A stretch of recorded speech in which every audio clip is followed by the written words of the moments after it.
Hey there, Dr. Alan Godwin. I wrote down your name because I want to say Goodwin.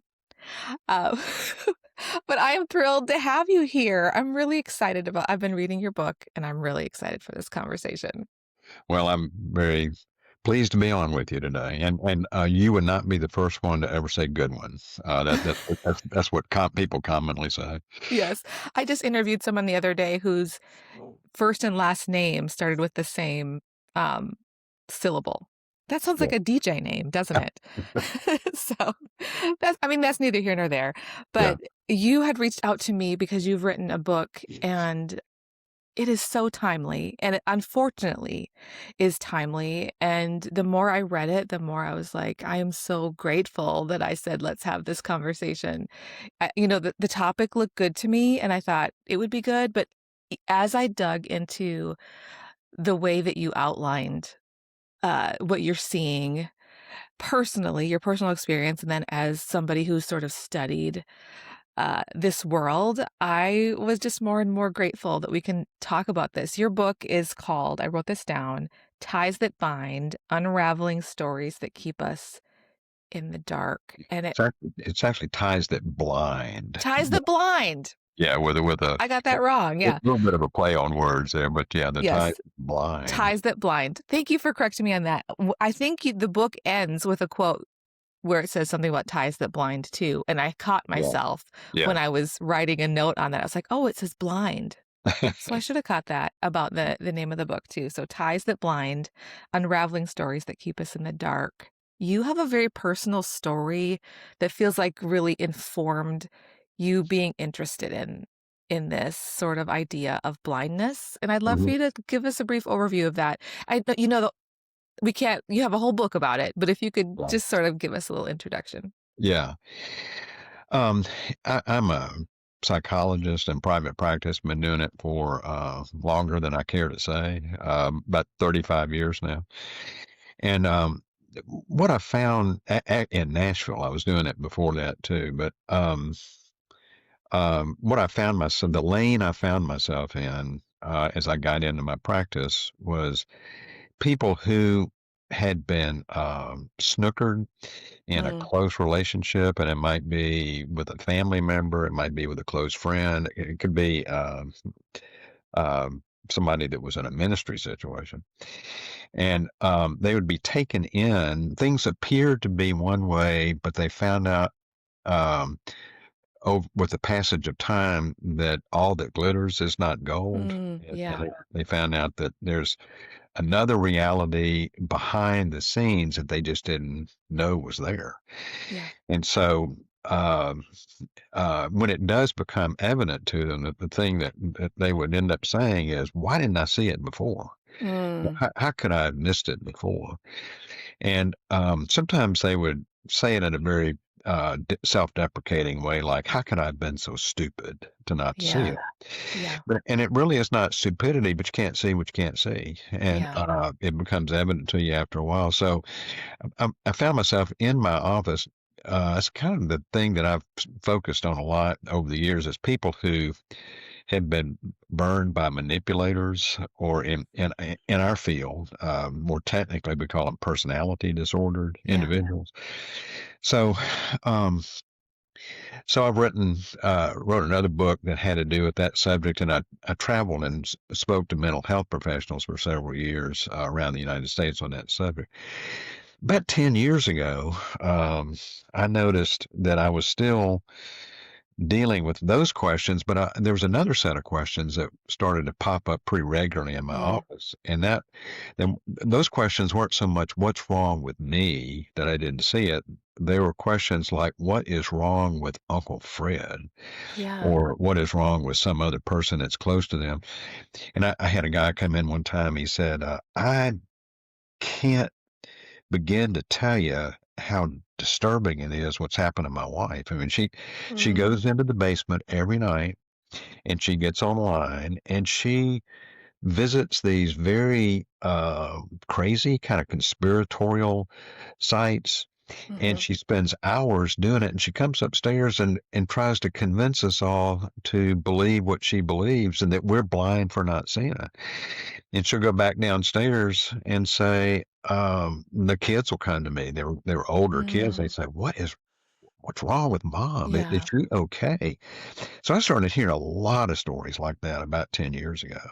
yeah. And but then I had my own stories too of people that I knew primarily in Christian spaces, church, people that I knew from people I've known for 30 years. They would start popping up on Facebook or some other social media site and start talking about really, kind of crazy kind of things. And but the thing that I noticed, I would know these people. I would some of these people I've known for years as the sweetest, kindest, Mhm. most just gentle people you ever want to meet. But on social media, they were these vicious, biting, profanity spewing street fighters. Mhm. And it's kind of like one person said something along the lines of talking about these people. He said, uh, on social media, I'm a profanity spewing street fighter, but you should see me on the mission trip. So Oh there was my this discrepancy, between the person that I always knew and the person I was running into online. So I had a lot of people come in my office with those kind of stories saying, "What has happened? How does somebody go from being this to that?" So I started thinking about that a lot and did a lot of reading about that, and I was real enamored with people who study authoritarian regimes, demagogues. Um, so the subject, a common denominator subject among everything I was reading had to do with collective deception. Mm, And how do people become part of a collectively deceptive system? So that's what I wanted to write about. yeah, And my thought was rather than just kind of talking in terms of principles and how that happened, I thought probably the best thing I can do is tell my own story of yeah. growing up in a collectively deceptive system. And the one I grew up in was called Jim Crow, Mississippi. I mean, I'm old enough to have been present or really close by in Jackson, Mississippi to some of these things that we see on grainy black and white news footage now. I was there. I mean, I wasn't there in the crowd, but I was a kid, but I was still around all that stuff and heard family members talking about it. So I thought rather than telling it from the lofty perch of an academic or a clinician, I'll just tell it from down on the ground of somebody who was actually wrapped up in it. But also, more importantly, how does somebody get out of that kind of collectively deceptive system? So I've been dealing with people that you've been manipulated in an individual relationship. How do you get out of that? And then the principles of how that occurs apply right over to how that happens on a collective level. So that's kind of in my story. My book tells two stories. One is about individual deception, and one is about collective deception. So that's probably a longer answer than you wanted, but that's kind of the summary of what I wrote about. I love what you said about your decision to share a story too, Mm, because the principles are powerful, but there really isn't anything quite as powerful as telling a story to grab someone's attention. And also, there's a little bit of humility that comes into this because part of this is you're telling a personal story of mm, your own of growing up in the South and having to figure out and reckon with is something, am I a part of a story system that is untrue? mm, And you realized very personally what that was like to try to differentiate and work through that mind-bending confusion. So mm, I'm really, really grateful that you made that mm. decision. Yeah. Well, I like I said, I didn't want to explain it in such a way that I've got it all figured out to Yeah, you people who don't.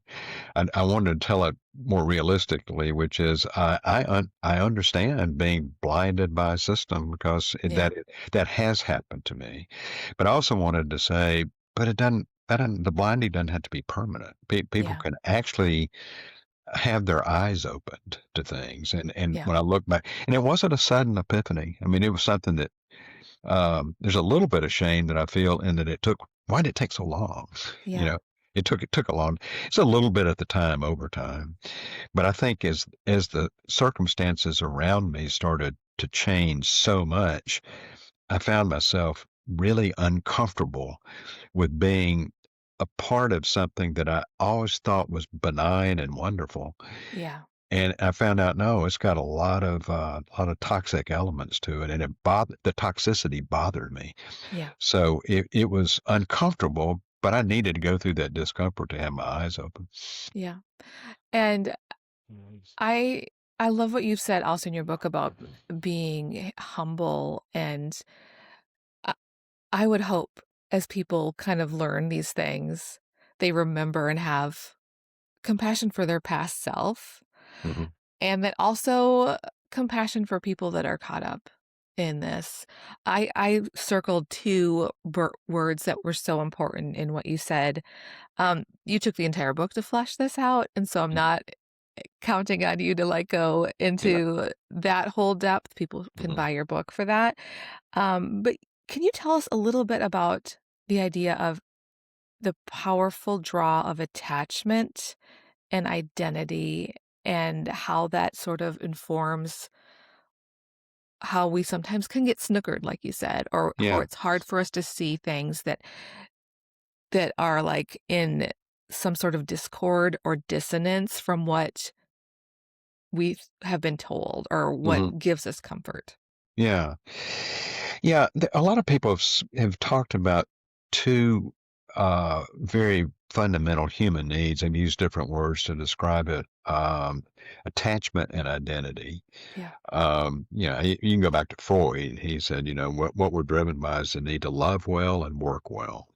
yeah, We want to know, who our people are and who we are, connections and achievements. I mean, there's just a lot of different ways to say that. In fact, there was an author that wrote a book on how do people get pulled into radicalized circles, and she mhm. used the term significance and belonging. Mm, So a lot of people have written about that, and more technically, in my world, psychology world, they call it the coalitional instinct. mm, That we are naturally prone to congregate with like-minded others.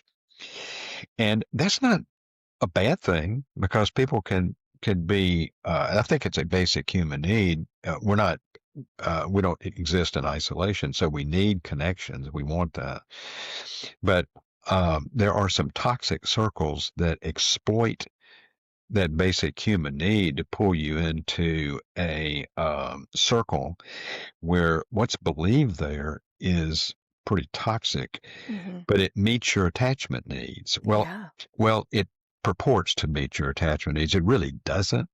It's more of a pseudo meeting of that need, but people get yeah, drawn there's an into those circles. insecurity in that sort of world Yeah, because there's this unwritten and maybe sometimes written, sometimes spoken yeah, thing that you have to do this thing yeah, or you lose yeah, you use yeah.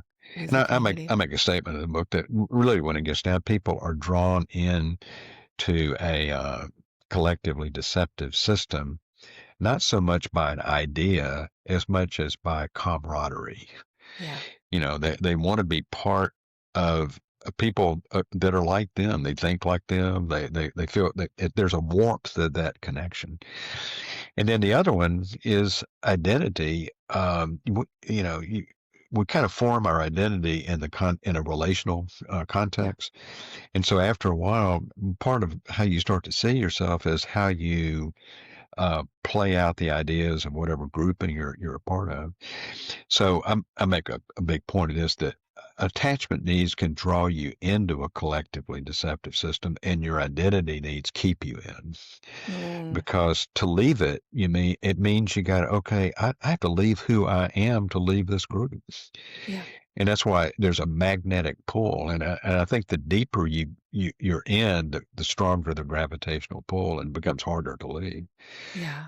It resonates so strongly on multiple tracks of what I've lived through and our experience when my husband came here to work for Dave Ramsey, and then we had to figure out that it wasn't great and it was time to leave.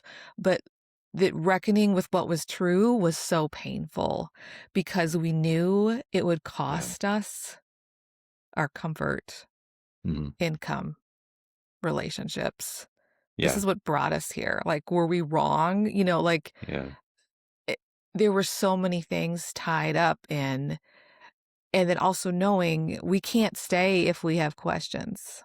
There Yeah. is this narrative that was specifically said very regularly in team meetings where Dave would get up and say, if there's ever any time you get up there and you don't completely, sign on to everything we're doing, your heart's gone, your butt needs to leave Yeah. immediately.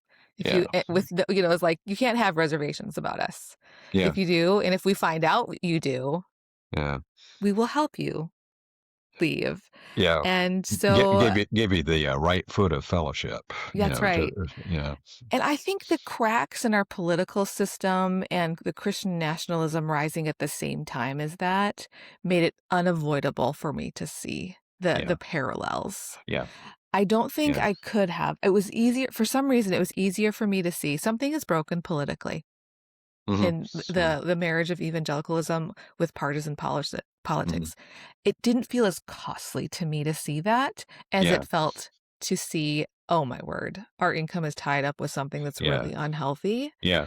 That had to come in sideways by listening to a conversation, a recording that Dr. Langberg had done on narcissism. Yeah. I thought I was listening Yeah. to learn about like a church situation, Uh-huh. and I've told this story so many times, but I've like made my husband listen. Like, this will explain our Yeah. past church. He Hmm. listens and he turns to me and he says, "That sounds just like Dave Ramsey." Yeah. And I was like, Yeah. I had this Yeah. panic feeling, Yeah. and my brain went, "Nope, Yeah. no, we cannot see that. We Yeah. cannot see that right now." That, but I couldn't unsee it. But my Yeah. brain was like, We're not going there right now. Yeah. This is Yeah. danger, danger, Yeah. danger." But some people, what I found is some people see that and turn a blind eye to it and disregard what their eyes are seeing because they don't want to see it, and so they just stay in it. And there's something again. A lot of these terms I didn't know before I started Yeah, studying this stuff. There's it's called the sunk cost fallacy. yeah, That yeah, you've sunk so much into this thing, and you've invested so much in it that now even if some information presents itself to you that says this is not going to be good for you, there's some dangers in it, you just turn a blind eye and say, yeah, but the cost is too great, so you just stay in it. yeah, yeah. Yeah, it just, I felt overwhelmed with like this of just how it landed in this moment, like stuff we've experienced and stuff like I feel like the world is collectively, the United States is sort of collectively experiencing right now.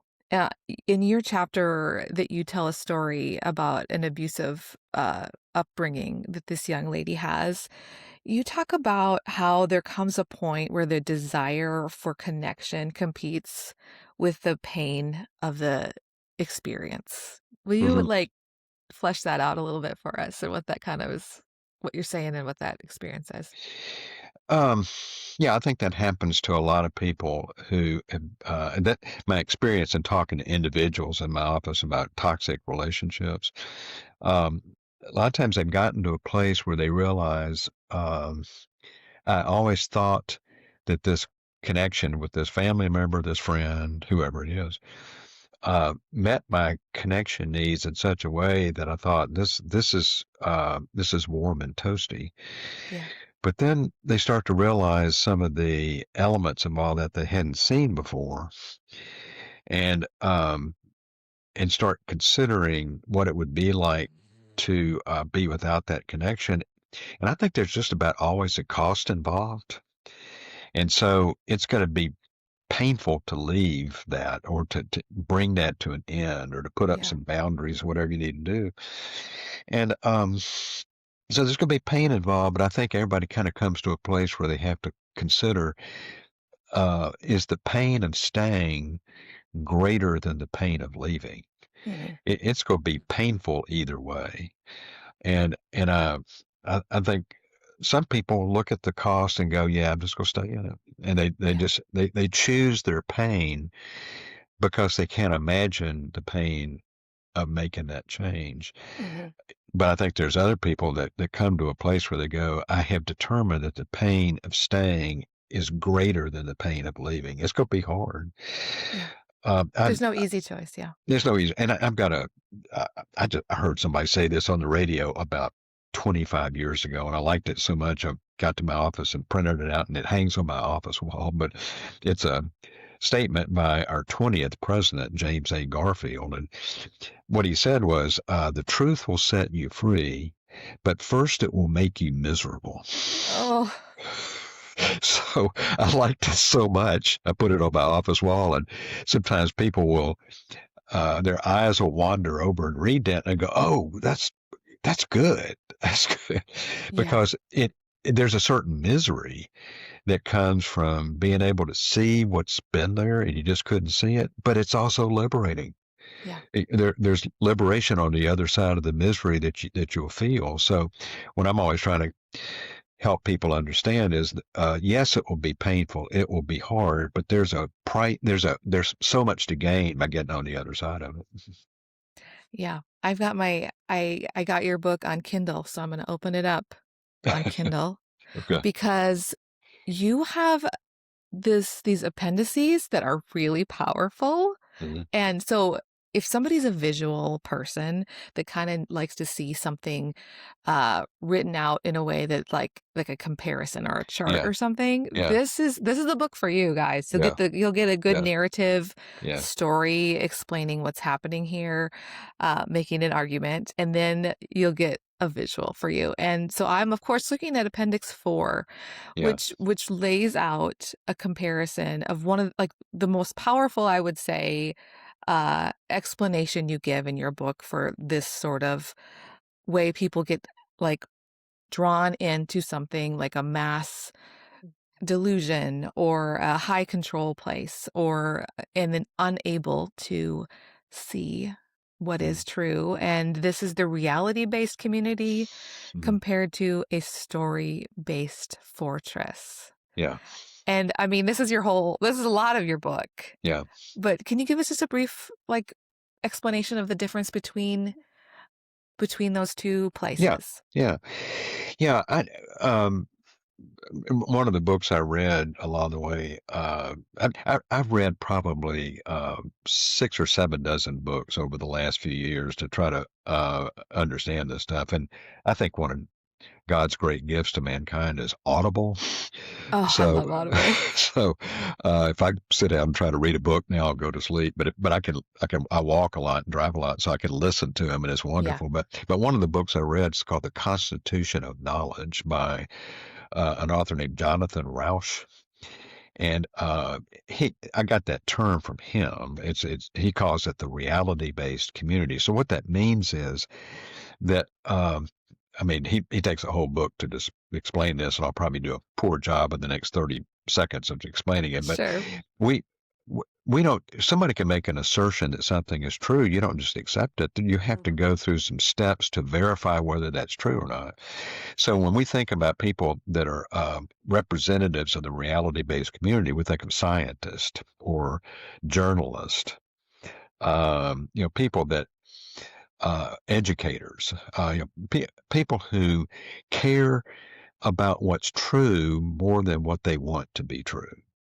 And there's certain uh, tests that knowledge has to pass to get to the other side of it, so you can Yeah. put that into what we call the body of what we consider to be true.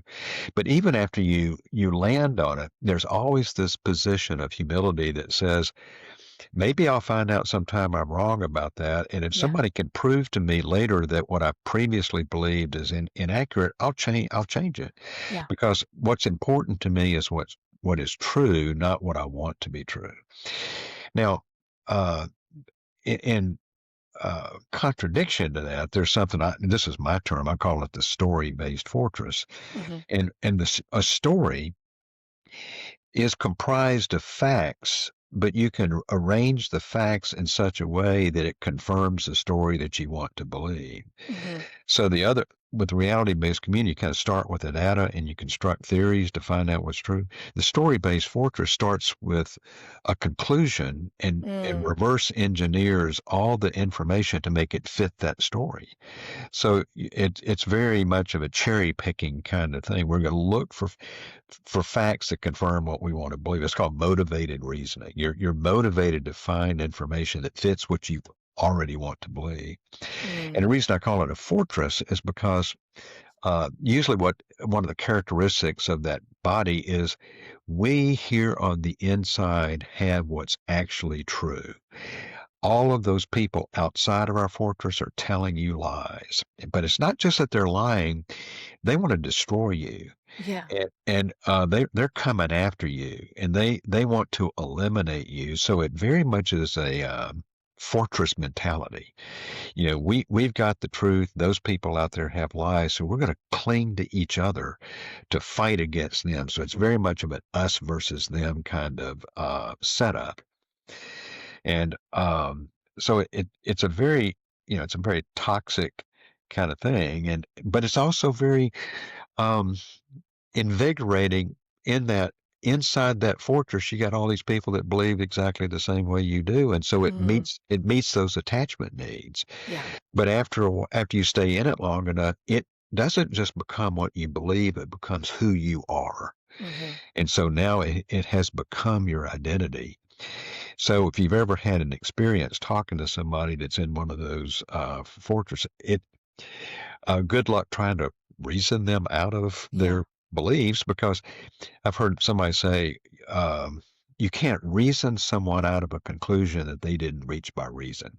Mm, And so they've formed these ideas. It is what they is. They what they believe is what they believe, and it's just very hard to convince them otherwise. yeah.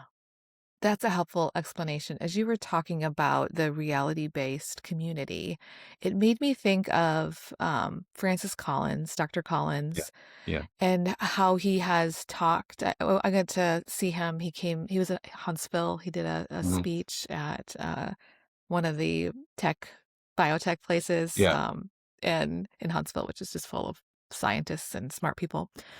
And Dr. Collins is like one of the smartest, kindest, yeah, wisest, thoughtful people I have ever heard. And it made me sad to hear him talk about his lament that his community, his tribe of evangelical Christians, were the ones that didn't believe the science. And he, like, did we not explain what the scientific method was? yeah, People didn't, yeah, people took changing information as you're trying to fool me, yeah, as aha, you uh-huh, were wrong and we can't trust you. yeah, Where, if you've been in science, like yeah, that is the whole thing about science is you say, this is what I think, and we're gonna see if that's true. And if it yeah, isn't, we're gonna figure yeah, out what's the new information we have that we yeah, can work with. yeah. And if somebody, and maybe it's that if somebody is swimming in that story-based fortress, if they hear somebody else change their story, it feels like, aha, we don't change our story. hmm They that the story they told us before, they were lying to us, and now they've changed their story. See, we caught them; they're lying to us. Yeah. And that's the way they frame it up. Well, no, it's not that they were lying. It's just that our truth is static. Our ability to understand truth is evolving. Yeah. And so we understand things better now than we did before. Doesn't mean we were lying before, Yeah. but there's an implicit acknowledgement by people in the reality-based community that we don't necessarily have it all figured out. Yeah. We're figuring this out as we go, and we'll change as we want to. And interesting, I've heard people inside our current story-based fortress castigate Francis Collins for being Yes. some kind of heretic. Yeah. He's one of them, and Yeah. that's the way he's talked about it, is he's one of them. Yeah. It's mind-blowing. Yeah, It really yeah, is. yeah, So my listeners probably haven't met you, and for the most part, they're with you. They trust you. yeah, They understand this. But for the person that's like, but Well, they trust you, and they trust me they because trust, I'm yes, on your show, you know, yes. so yeah. I've read the book. I can say they would trust you.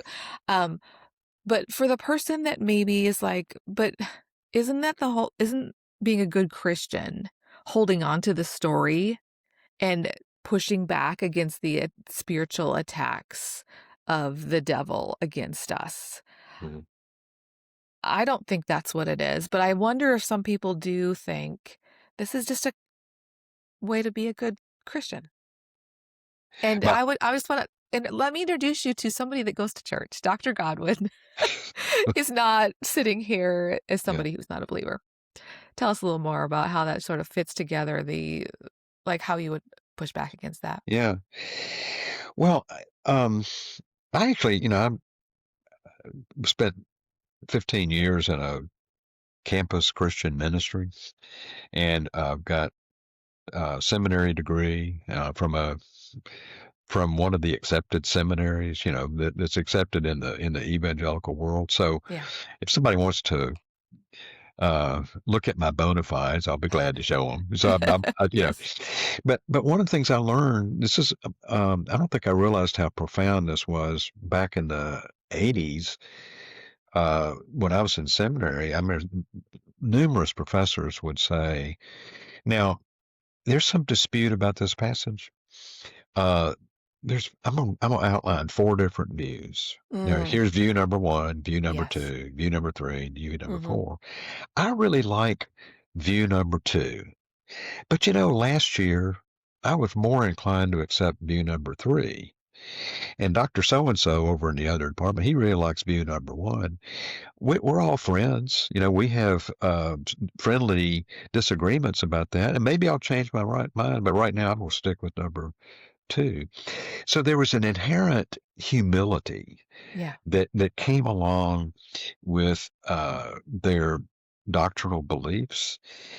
And it's not to say we're going to change our beliefs to meet cultural pressures, Yeah. but we want to make sure that we're doing our work to try to figure out, what's accurate and what's not.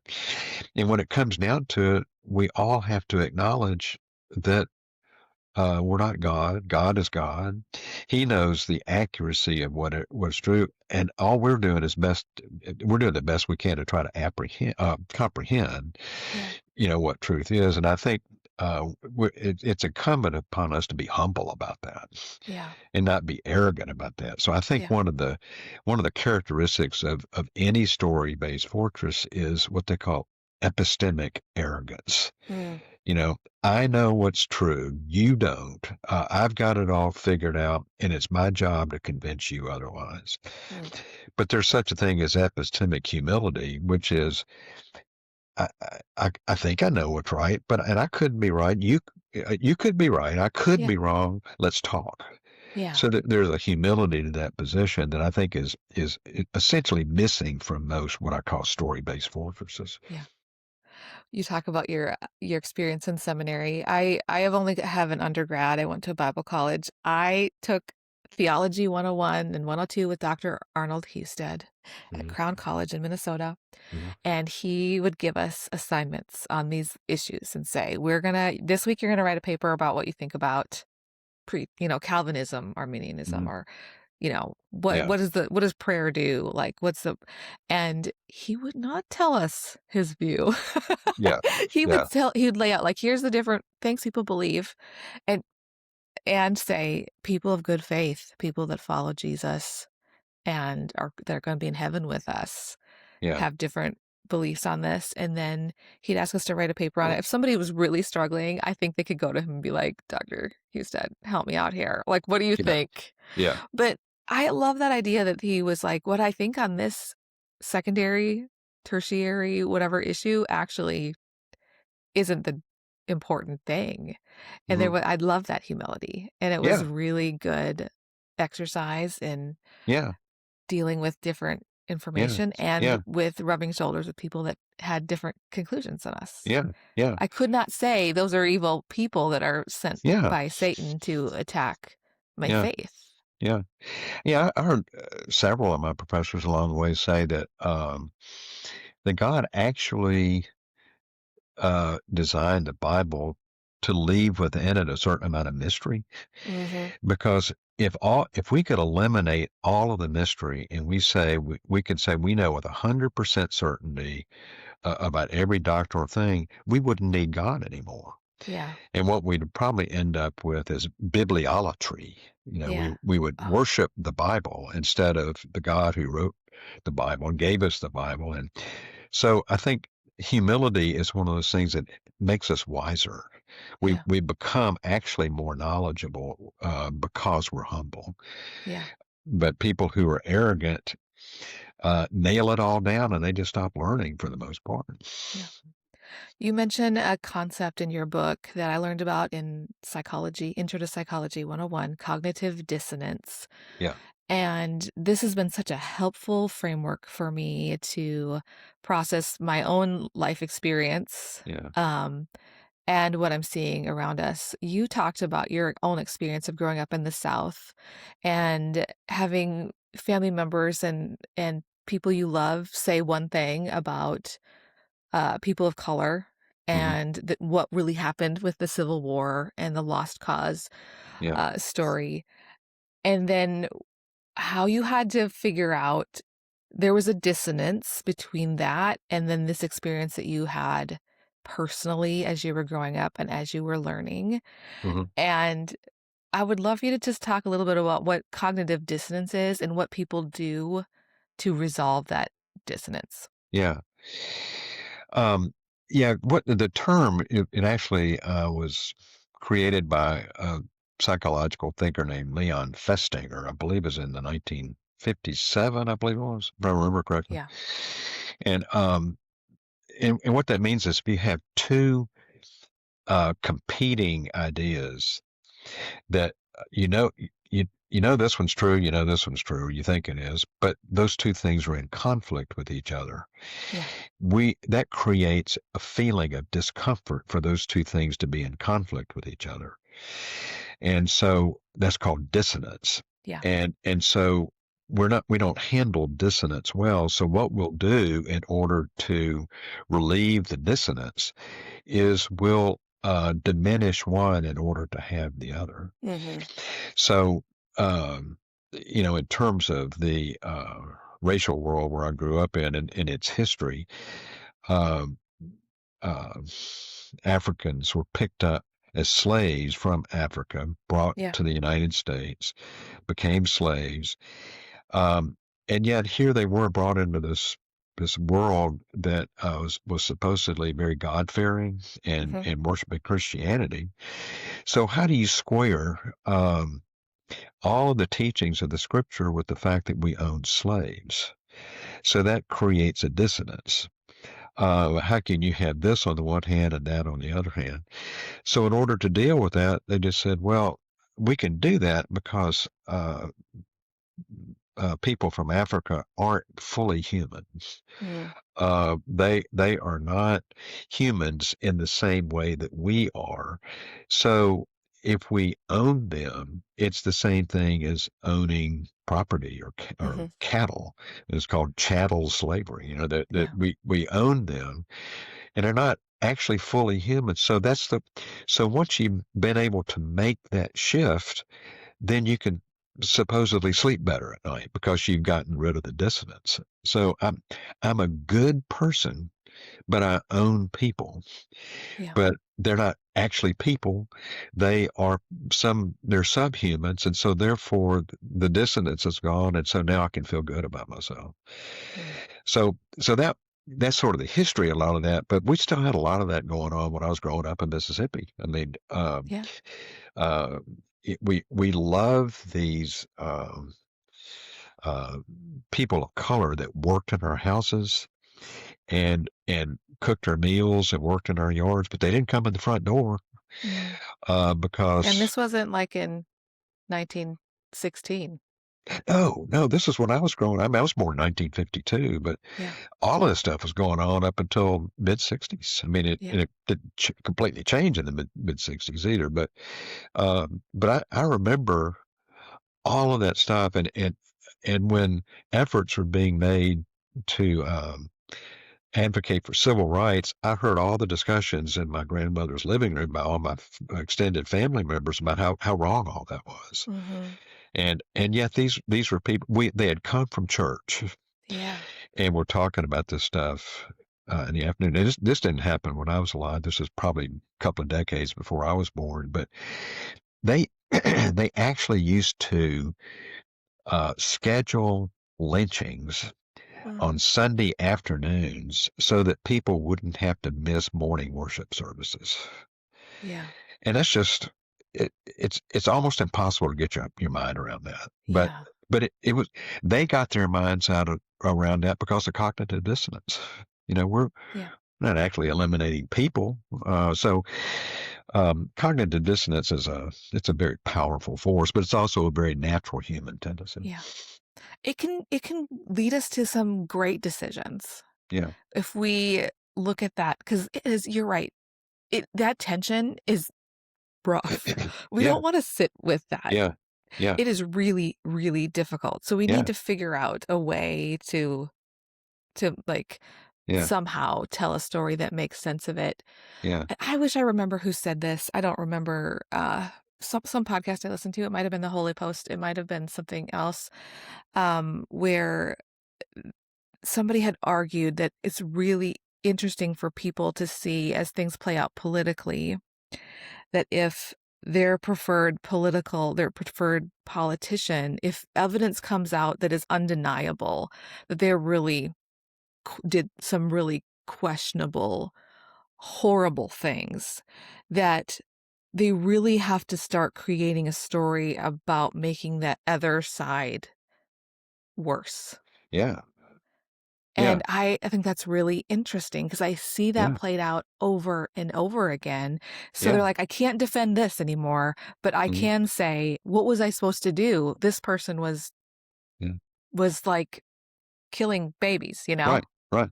Well, and if you're inside the fortress where all the good guys are inside the fortress and all the bad people are outside the fortress, you might discover something about somebody inside the fortress that is bad. But by comparison, they're not as bad as those people out there. So you accept it because to run with it means you have to accept what they're doing out there. So the us versus them aspect of this is so strong. Yeah. Yeah. Yeah. I wrote down the quote that you shared from Ezra Klein. I thought it was so powerful, where he said, an identity that binds you into a community you care about is costly and painful to abandon, and the mind will go to great lengths to Yeah. not abandon it.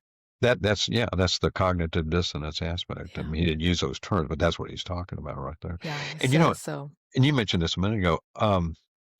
Cognitive dissonance also worked the other way around for me Mhm. because I was always told what I was told about the superiority of white people. Yeah. And that's what I was fed on that. I grew up on that my whole life.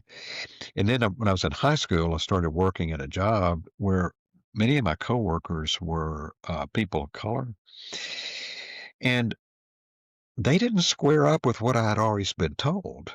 Yeah. Now I had some dissonance going on because I had what I'd always been told by my loving family members, but that didn't square up with my own experience of what I was seeing. So that created some dissonance. I didn't like that. Yeah.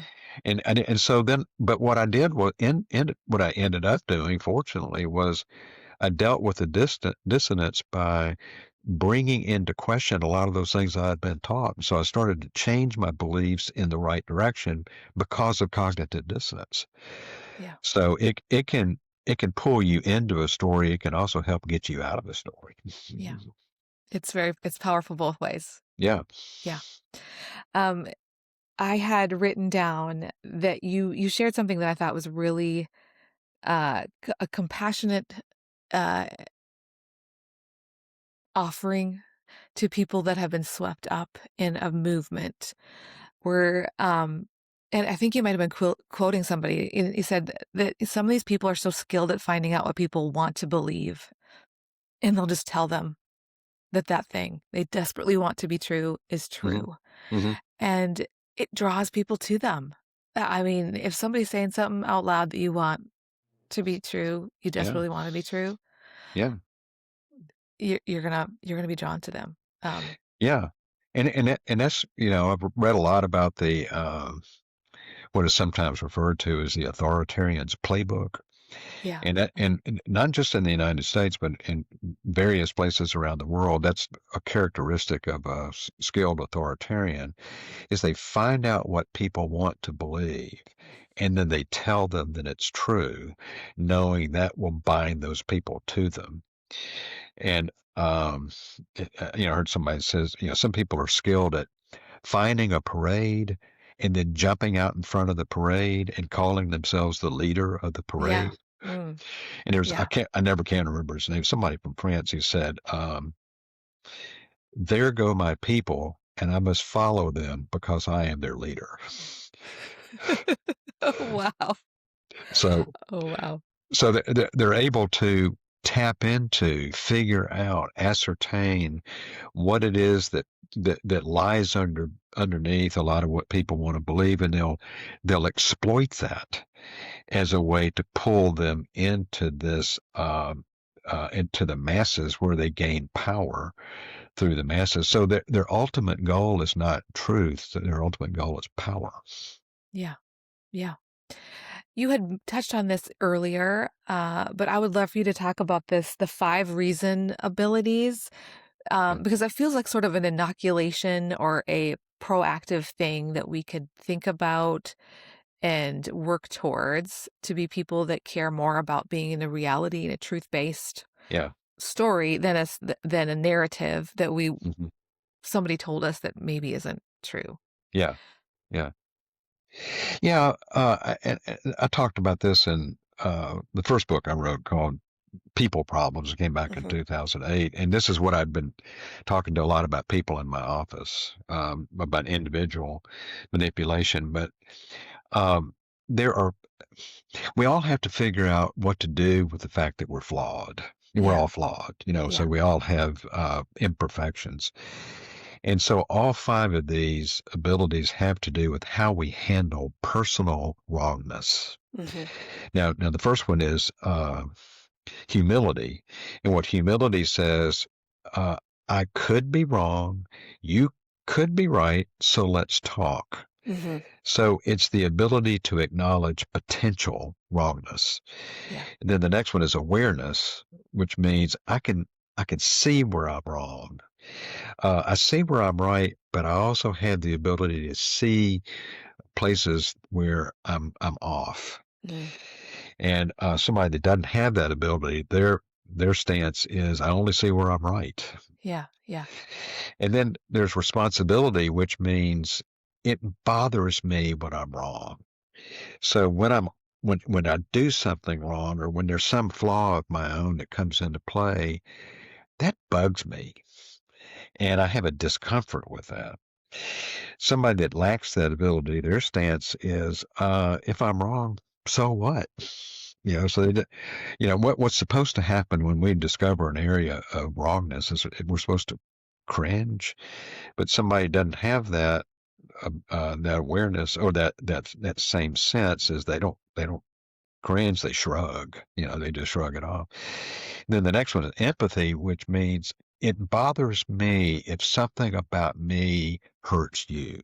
Mhm. And that becomes an incentive for me to try to change that quality. Somebody who's empathy deficient says, I'm only bothered when you hurt me. Mm. And then the last one is reliability, which means when I'm wrong, I'll change. I'll do something about that. I'm going to take this seriously. Somebody that without that ability says, I'll not change because I'm not wrong.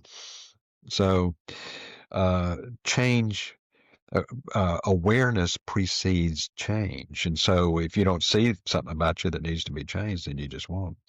So those things happen on. those are characteristics of an individually flawed, manipulatively flawed person, somebody that maybe is in this personality disorder Mhm. category.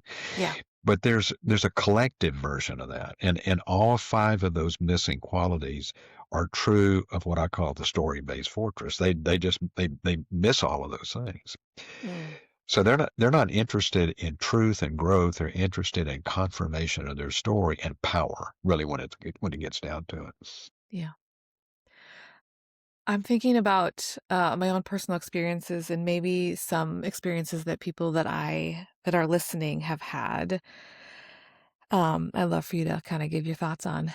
When I look at the world around me and I feel so much sadness and lament over I'm from Minnesota, and Mhm. I've been Yeah, watching what's yeah, happening with, innocent people being, harmed by yeah, abusive actions of government agents, and I feel helpless, and I just feel so sad, but the thing that really is uncomfortable and hard is that when I share that grief with a loved one, sometimes they will receive that as a personal attack, yeah, as if me saying, "This is I feel terrible about this. I'm just hanging on to this." I'm met with defensiveness. yeah. Tell me, like, what do you think's going on there? Or, like, how what would you say to the person that is in that experience with somebody that receives it that way? I guess my first thought, I think it's probably more complicated than just this, but I think my first thought is, if somebody who is of the mindset that says, yeah, things that are going on there, there's some unfortunate things occurring, but they're doing good things. They're doing Mhm. things that need to happen. So their first inclination would be to look for ways to justify it. Mm. And so if somebody points out to them some of the true travesties that Yeah, are occurring there, they don't have a slot to put that in their brain, so they've got to explain it away. And yeah, it, again, I mean, we go back to the cognitive dissonance thing. We support what's going on, but what they're doing is terrible. yeah, Those two things conflict with each other, so you'll just diminish the terribleness of it and emphasize all the good that they're doing, so that they immediately become defensive about it. And that's a story that's being told over and over and over in the last few years. Is people that normally would never in a million years defend some things are now defending them because they have to keep the story intact. yeah, yeah. I would love for you to kinda, like, elaborate that a little bit on that for people that, in general, are in relationship with people. They're in a different reality than they are, and they don't know how can I hold on to this friendship? How can when we Yeah, don't even can't even agree on what our eyes are showing us? yeah, What are some different options for ways to navigate those relationships? yeah. The question of the hour. Yeah, it really is. Well, and I'll tell you, one of the things that I think we can say pretty definitively is that you're probably not going to talk somebody out of some of the conclusions they've drawn.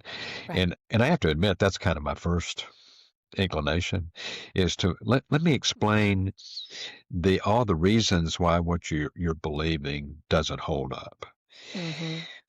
I've just never seen that be effective. Yeah. And what we go back to is this: you can't reason somebody out of a conclusion they didn't reach by reason. Yeah. How did they reach that conclusion? Well, they got their attachment needs pulled them in, and their identity needs are keeping them in. And their mentality is all those people out there outside the fortress are fill in the blank, and the fill in the Yeah. blank is always something catastrophic and negative. And so, a lot of times, I think probably all you can do is try to. Um, uh, don't be the people of their expectations. Mm. Just be kind, be gracious, You may have to limit your contact with them, but you could do that in a gracious way. So Yeah. it's relationships that pull them into that community. And there are some people that relationships can pull them out of that community. It's not going to be a list of reasons that pull them out. It's going to Mm. be a relationship that pulls them out. Yeah. And, They know Alan, yeah, and they can't square that he is the evil enemy that he's been yeah, told, because you exist, yeah, just existing in that person's world without trying to yeah, argue with them and yeah, convince them of anything. yeah. And social media arguments never get anywhere. So I mean, Are you I, sure? I, I I have to think you're question. right. I have to question that sometimes. I mean, I kind of I enjoy a good singer as much as anybody else, but Yeah. I think it doesn't do any. It might feel good in the moment. It might be gratifying in the moment, but doesn't do any good. Yeah. So what I try to do, and I do this imperfectly, I'm sure, but what I try to do is just um, hold to what you believe. You can talk about what you believe. Don't do it with kind of a spirit of animosity. Mhm. Don't do what they're doing, which is I'm right, you're wrong, end of discussion. So Mm. I just try to be somebody that dispels their notions of what somebody like me is like. I Yeah. literally had somebody, a very good friend one time, tell me in no uncertain terms that I was a Marxist. Yeah, Wow. yeah. And I thought, I've never celebrated the wheat harvest. I've never I don't even I've know what that is. I've never called for the workers of the world to unite. I mean, Yeah. but he I mean, he was absolutely, that's the way he put it. He said you're either on this side or you're for Marxism. Wow. And so, as best I know, I've never joined the Marxist Party. So You know an awful lot about Marxism, though. I'm a little suspicious. yeah. So Yeah. I just try to be who I've always been, Yeah. and Yeah. not try to be something I'm not, just but be who I'm always been. Yeah. And I actually have had uh, quite a few people over the years that are the age of my adult children, whose parents are very much in that camp. And Mhm. I'll get social media kind of DMs or Facebook messages, that sort of thing, where they'll say things like, "Thank you so much for not being like that." And Yeah. it shows up. I want it to show up. How persuasive that will be to people, I don't know. But I've kind of looked at it as I've got to do that regardless of whether it's persuasive or not. One of the books that I read um, along the way is called The Barn. I don't know if you've ever. Oh, I just listened to that on Oh, did Audible you? while I did a puzzle over Christmas. Isn't it great? Yeah, yeah. So good. But I heard, it's about the Emmett Till murder Yeah. in Mississippi in 1955, and the writer Wright Thompson.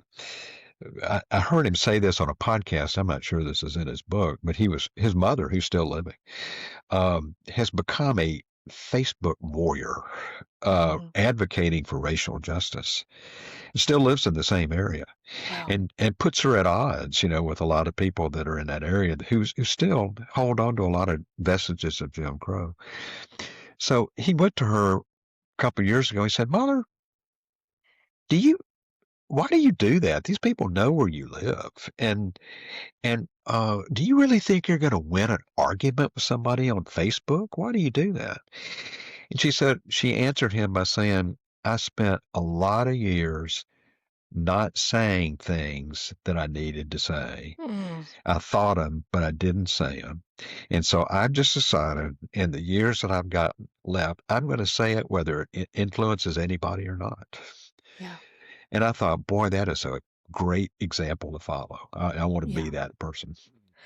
Uh, my eyes are red. I'm feeling teary from just thinking about that. That's really powerful. That's really Yeah. powerful. Yeah.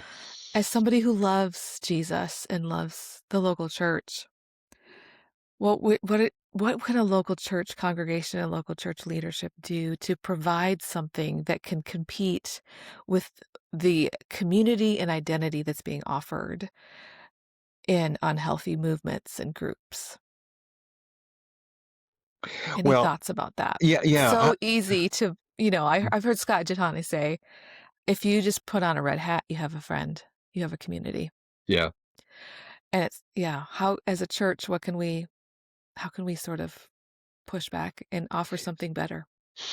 Well, I think it's a little bit of a needle to thread. On the Mhm. one hand, uh, we don't want to form our own us versus them Yeah, community and yeah, to oppose their us versus them community. yeah. So I think what we need to do as much as we can is just faithfully live according to what we know to be true and what we believe to be true, and do it with humility and call attention to injustices when we see them. Do it with a light hand, not with a heavy hand. Mm, Um, Try to live out what we believe. Try to be of service to community. I'm hearing so many really moving stories about what's happening in Minneapolis right now mhm. by people in churches. That Yeah, they will go to Costco, load up their cars with stuff, and go up and down streets and give people food who are afraid to leave their houses. yeah, And yeah, so, that's, I'm not sure all of those people are in the church community, but the impression I've gotten from the stories I've heard is a lot of them are. yeah. So I think that's the kind of thing that we have to stand for justice, do something, don't just believe it and not do anything with it. Mhm, And they're just, there's so much that we can learn from the black church. mhm. I mean, this discussion that you and I, two white people, are having now, we could almost be saying this like this is all brand new.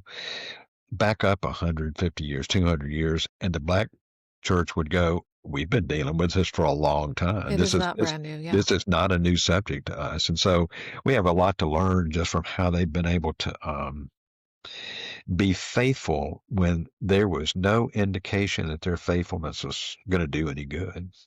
Yeah, And I heard somebody else say recently that uh, they quoted Martin Luther King and said, "The long arc of history bends toward justice." And so we tend to focus on the bending toward justice part and not enough on the long part. mm, So there's such a thing as delayed justice. And I think the black yeah, church has really been good about holding on to the notion of delayed justice. We're mm, going to keep doing this. Even if we don't see it in our lifetimes, we're going to hang in there and mm, keep doing it. So there's a lot that we can learn from their example. yeah. Agreed. Your endnotes are full of references to people of color that you've learned from. Oh, I yeah. mean, if you guys wanna have some good resources to read, Oh, I there mean, are a lot of people that have done so much good work, oh, yeah. and so many people, in the white world, we're just saying the thing that we learned from Yeah. Jamar Tisby. Oh, I mean, that was an eye-opening book for me. I mean, when Yeah, I read it, it was, yeah, in some respects, it wasn't anything that I hadn't heard before, but it was as if I hadn't heard it before. I mean, yeah, I read a lot of that stuff with a fresh set of eyes, and that's why I say it was very eye-opening to yeah, me. yeah. I know there's a lot of grief and grace in the Black community. I hear the grief of, like, "I wish you believed us before. Uh-huh. Oh, yeah. I Yeah. wish you did." Yeah. And that is so real, Yeah. and I do think we need Yeah. to sit with that. Oh, yeah. And also an invitation, join us. A, a lot. Let's if we're gonna work together for this. A lot of times I find myself using caveats if I'm talking to somebody of color and say, I'm going to say something, but listen, I understand you understood this a long time before I did. Yes. Yeah. So I'm new to the game. I'm learning it now. It's good that I'm learning it now, but you knew this a long time ago. It's a very human thing that Yeah. we need to think about, that we don't see things if it doesn't happen to us, Yeah. if we don't experience it. Yeah. That's And right. it shouldn't have to be that way. I think Yeah. about all those girls that were assaulted and hurt by the Jeffrey Epstein thing, and that there's a lot of people that say this could be your sister or your daughter, Yeah. and But if even if they aren't your sister or daughter, Hmm. their lives matter just as much. Yeah. And yeah, it's a thing when it's personal, it's Mm. you can't ignore it as much. Yeah. So Yeah. If I've it doesn't affect us, we don't tend to pay attention to it. But yeah. and I think that's one of the things that's happening now is a lot of this stuff is starting to affect us. And Mhm. so now we see something it was there all along. We just didn't see it. Yeah. Yeah. So it didn't just occur. It's just that what's newly occurring is our ability to see it. Yeah. Well, I would lo that's a great way to end this conversation. I have so appreciated you giving me your time and the time you spent on this book. Is there something that we haven't covered that you kinda wanna leave people with as we go? I don't think so. I don't. A lot of the discussions that I hear about this subject these days is a little bit of a tendency after the discussion for people to throw their hands up and just say, I mean, you know, what can you do? There's really nothing that can be done. And what I tried to do as best I could in the book is to end on somewhat of a hopeful note. Yeah. Not hopeful in that here are the one, two, three things that need to happen and then everything will be okay, but more of people can emerge from these collectively deceptive systems, probably not the way that we have always thought they would, but hang in there. So there are people that can wake up and smell the coffee, so to speak. Yeah. Yeah. I appreciate that. Yeah. Well, thanks so much, Alan. Okay. Well, this has been a very enjoyable conversation. I appreciate you having me on. Thanks so much.